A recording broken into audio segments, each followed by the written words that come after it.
ओम श्री साईराम मु श्री कृष्णचंद्र शतपथी प्रिय दर्शक बंधु मोर चैनल को आपण मानक स्वागत जनाऊँ। आज आम पढ़ा भाग 10 मिथुन राशि जातकर स्वभाव और शुभाशुभ फल निरूपण।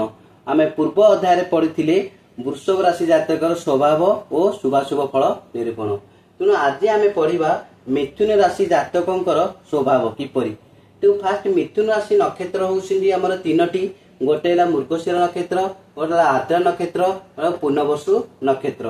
तेणु मिथुन राशि व्यक्ति स्वभाव आम जानिबा से बुद्धिमान और चतुर, वचन अस्थिर, ज्ञानी, पंडित, गुरुवत्सल, लाजकुला, स्मृति शक्तिमान, गुणवान और सुखी होता। महिला माने सद्भावशालिनी और धर्मपरायणा, स्वामी और गुरुजन भक्ता, सुंदरी, सुशीला, जितेन्द्रिया और स्नेहमयी होता। आम एथर पढ़ले मिथुन राशि व्यक्ति स्वभाव और एबे पढ़ा मिथुन राशि शुभ। तो मिथुन राशि स्वामी हूँ बुध और शुभ संख्या हूँ 1, 3, 7, 9, 14। शुभ बार हूँ बुधवार, शनिवार, रविवार और शुक्रवार। शुभ रंग हूँ सबुज और हलदी रंग। शुभ दिग हूँ उत्तर दिग।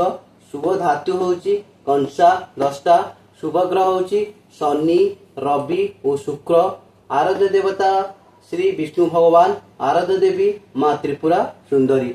ये है मिथुन राशि शुभ। और मिथुन राशि अशुभ घात जिनस घात बार है सोमवार, घात संख्या 5, 8, घात मास आषाढ़, घात लग्न कर्कट, घात चंद्र कुंभ, घात नक्षत्र स्वाति, घात तिथि द्वितीय, सप्तमी और द्वादशी।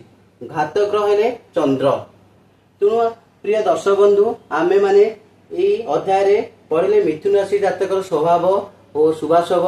आउ पर अध्याय आम पढ़ा भाग 11 रे कर्कट राशि जातकर स्वभाव और शुभाशुभ फल निरूपण। मो